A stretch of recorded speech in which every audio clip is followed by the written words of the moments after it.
سلام بینندگان گرامی، به برنامه اخبار آزادی خوش آمدید. عبدالله اشرف هستم در خدمتتان. امروز چهارشنبه 4 مارت است و در 15 دقیقه بعدی این موضوع را خواهیم داشت. تاجیکستان برای پیشگیری از پهنشوی احتمالی کرونا جمع آمد آدمان در مسجدها و مرشرافگاه‌ها را محدود می‌کند. وبا های این وبا اومدگی خدا هیچ کی را نشان نده این کساله خدا پناه بده تمام مردم. آمین یا رب العالمین.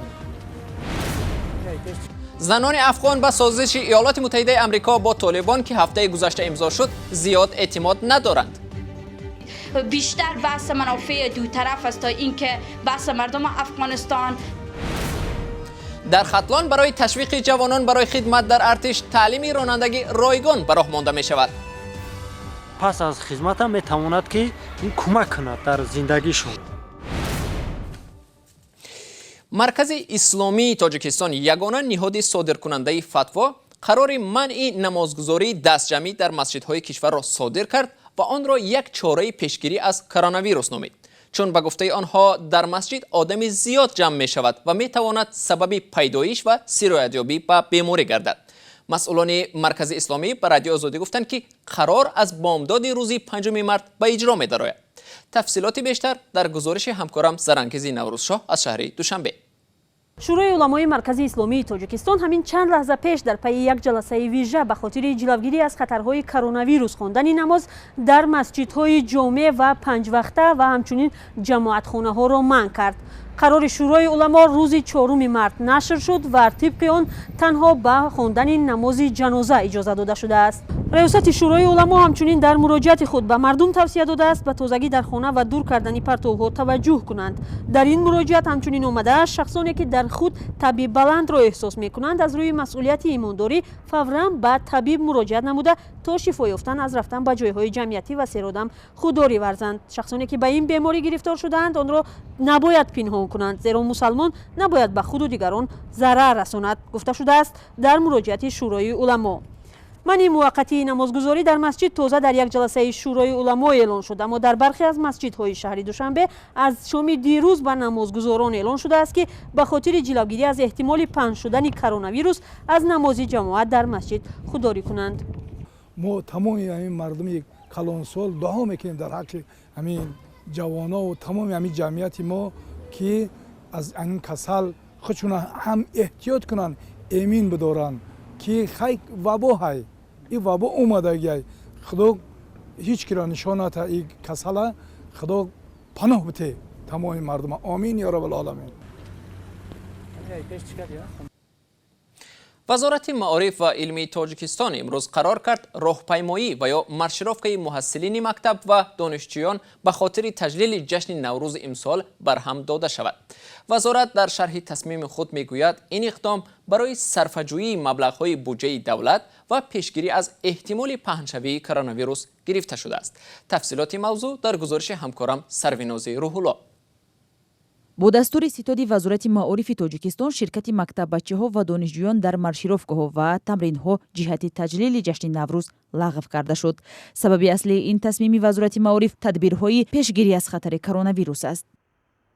در برابر این از جانب رهبر ستاد به مسئولین دستور داده شده است که در تمام مکتب اینترنت‌های جمهوری موادهای خوراکه و موادهای ضد ویروسی خریداری و ذخیره کرده شده از اشتراک در المپیادهای بین‌المللی و سفر به کشورهایی که در آنها ویروس مذکور به قید گرفته شده است خودداری کرده شود.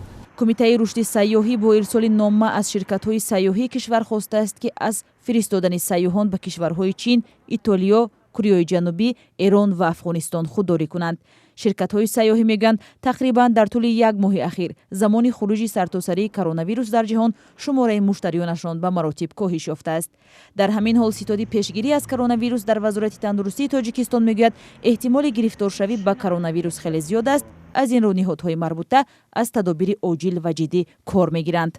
آریزه های بیماری کرونا این التهاب دو طرفه شش ها که فعالیت کار شش رو ویران میکند و در شخص نفس تنگی و نورسایی هوا پیدا می شود که باعث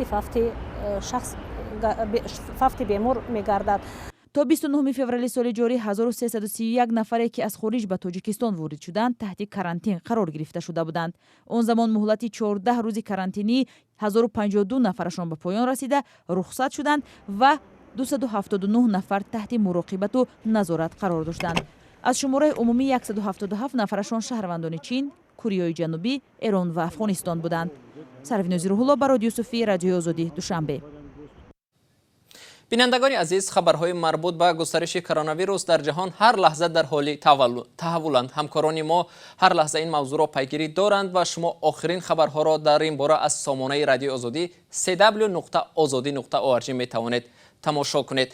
حالا توجه کنید به یک آگاهی و بعداً برنامه را با گزارش درباره زنان در افغانستان ادامه می‌دهیم.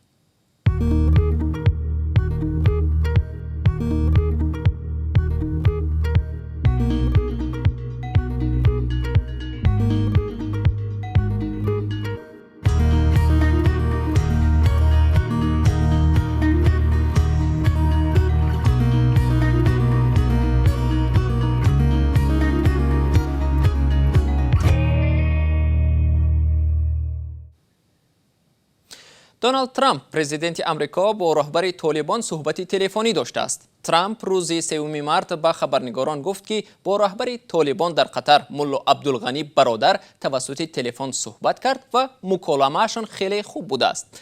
چند پیش ایالات متحده آمریکا و طالبان در قطر با هدف خاتمه بخشیدن به جنگ 19 ساله در افغانستان سازشنامه صلح را امضا کردند. اما زنان افغان چندان خوشنود نیستند، چون هراس دارند که پس از امضای سازشنامه صلح آمریکا با طالبان آزادی هایی که با تلاش های سنگین فراهم شده بود ممکن است از دست روند. خرامان بقازاده موضوع را ادامه می‌دهد. زنها در افغانستان باور دارند که سازش صلح ایالات متحده آمریکا و طالبان آزادی‌های به سختی به دست آمده را از بین می‌برد. گروه افراطی طالبان سال‌های 1996 تا 2001 در افغانستان در سر قدرت بود.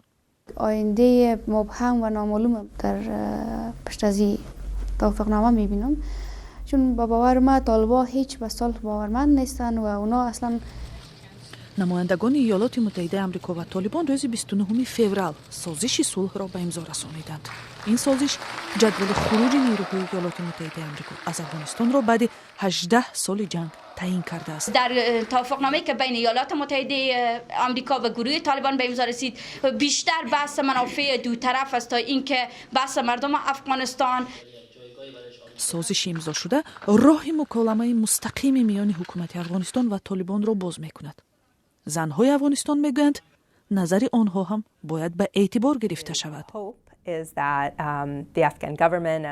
امید است که حکومت افغانستان و هیئت فراگیری که آنها را سر میز مذاکرات با طالبان میشینانند برای بررسی یک سازش سیاسی به خاطر حمایت حقوق زنان آماده باشد.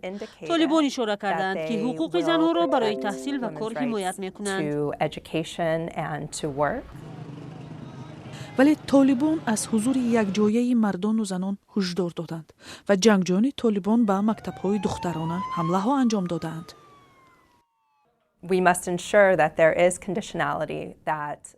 ما باید شرط‌هایی گذاریم که طالبان با حقوق زنان موافقت کنند و اگر آنها این شرط‌ها را اجرا نکردند، حکومت افغانستان و دیگرها می‌توانند دیگر سازشنامه‌ها و موافقه‌ها را که در چارچوب توافق سیاسی حاصل شده است بیکار کنند. and other terms that they have agreed to within the political settlement. مکالمه مستقیم میان طالبان و حکومت افغانستان قرار است 10 مارت شروع شود.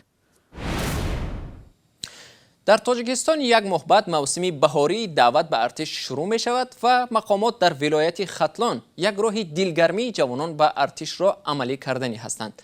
اکنون قسمی از جوانانی که سینشان به خدمت رسیده است رایگان شهادتنامه رانندگی می گیرند. این اقدام در حال راه اندازی می شود که قبلا نیز مقامات تاجیک برای جلب جوانان بعضی از امتیازها از جمله زمین وعده می دادند، اما اجرای آن را بعدی خدمت حربی می گذاشتند که نه همه وقت عملی می شد. تفصیلات در گزارش آرزوی کریم و شادمانی یتیم. این جوانان رایگان رانندگی می آموزند. مدت 3 ماه باید هم مهارت رانندگی و هم تعمیر ماشین بارکش را از خود کنند. بسیارتر علامت‌های راه را می آموزیم که در وقتی که ماشین را میرانیم خطا نکنیم. آمادگی حربی می‌آموزید؟ بله آمادگی حربی البته می‌آموزیم. آمادگی حربی به آن خاطر است که جوانان حتما باید به خدمت حربی روند. مقامات وعده دادند که با شهادتنامه رانندگی در خدمت یا راننده و یا تعمیرگر نقلیات میشوند. در تاجیکستان که بیشتر جوانان از خدمت حربی سرپیچی میکنند، مقامات ولایت ختلان از این شیوه جلب جوانان کار گرفتند. دعوت بهاری سال 2020 ما به نقشه گرفتگی 50 نفر به واسطه دو صف یعنی تیار کردن رانندگان، از این 20 نفرش از جانب وزارت مدافعه پرداخت کرده می شود، 30 نفر دیگر از جانب مقامات اجرایی حکومت دولتی ما پرداخت کرده. همساله با شروع موسم دعوت حربی حالتهای جلب مجبوری جوانان به ارتش زیاد مشاهده می شود. جوانان حالتهای بدرفتاری و مرگ سربازان در قسمهای حربی را بهانه برای نرفتن خود می دانند. مقامات دایم از بهتر شدن وضع خدمت سربازان می گویند. تحلیلگران از شیوه نوی جلب جوانان به ارتش استقبال می کنند، ولی پیشنهاد دارند که شرایط تکنیکی چنین مرکزهای آموزشی به طلبات موافق شود. هم با خدمت جلب می شوند، باز حجت رانندگی می گیرند که در آینده پس از خدمت هم می تواند که این کمک کند در زندگیشون. در تاجیکستان در یک سال 2 دفعه جوانان به صف ارتش دعوت می شوند. در تاجیکستان برخی از گرفتاران بیماری افسردگی و یا روحی برای طبابت به طبیبان خلقی و یا به اصطلاح روحانیان جنبرار مراجعت می کنند. مؤثر بودن این گونه اصول طبابت از جهت علمی ثابت نشده است، اما تجربه طبابت و یا جنبراران تنها خاص تاجیکستان نبوده است. در کشور افریقایی سومالی نیز برخی از چنین بیماران به طبیبان خلقی رو می‌آورند که با اصول غیر عادی بیماران را طبابت کردنی هستند. در یک کلبه کنار شهر موغادیشو پایتخت سومالی، محمد یعقوب در روبروی کفتار قرار دارد. طبق باورهای عنعنوی سومالی که ریشه‌های عمیق دارند، کفتار جن‌ها و روح شیطانی را که سببگار بیماری روحی و افسردگی میباشند تناول میکند. محمد را برادرش عبدی به نزد ادن ایگال آورده است که با لقب دکتر کفتار معروف است. پدرم به برادرم فرمان داد که از همسرش جدا شود و با زن دیگر ازدواج کند. همسرش رفت و بعد از آن روز به روز سردردی او بیشتر شد. برادرم هر وقتی که همسرش را میدید گریه میکرد. خلاص او عقلش را گم کرد و ما او را برای طبابت به اینجا آوردیم. طبابت در اینجا دهشت‌آور است، ولی تجربه از آن بدتر هم وجود داشته است. اصلا طبق عنعنه‌های قدیمی بیماران روحی را در یک اتاق با کفتار بیرون از قفس می‌ماندند که بعضاً مورد حمله کفتار قرار گرفته مجروح و یا حتی هلاک می‌شدند. دکتر کفتار مطمئن است که طبابت او به کسی ضرر نمی‌رساند، زیرا کفتارش در قفس است. حامیان حیوانات وحشی و طبیبان بیماری روحی به قول او موافق نیستند. من به چنین طبابت اعتماد ندارم. این نوع معالجه علمی نیست و مشکل بیماران روحی را حل نمی کند. اما در کشوری که طبق آمار سازمان جهانی بهداشت همگی 3 طبیب تمرین دیده بیماری های روحی به قید گرفته شده است، برای بیماران طبیبان شبیه دکتر کفتار یگانه انتخاب معالجه باقی میماند. پرزیدنت ازبکستان شوکت میرزیویف با فرمان امضا گذاشت که طبق آن از 1 اپریل شهروندانی که در تاشکند ثبت نام نشدند حق پیدا میکنند مالکیتی غیر منقول به دست آورند. رسانه‌های دولتی ازبکستان گزارش می‌دهند که میرزیویف همزمان فرمان را امضا کرده است که به ساکنان دهات دوردست کار و زندگی در تاشکند را اجازت می‌دهد. بینندگان عزیز، اینجا رسیدیم به پایان برنامه امروز. اخباری از این بیشتر را در سامانه رادیو آزادی www.azadi.org میتونید مطالعه کنید و در صفحه آزادی ویدیو در یوتیوب تماشا کنید. فردا صبح بر وقت شما را در نوید بامدادی با خبرهای نو و تازه منتظریم. تا آن دم خدا نگهدارتان.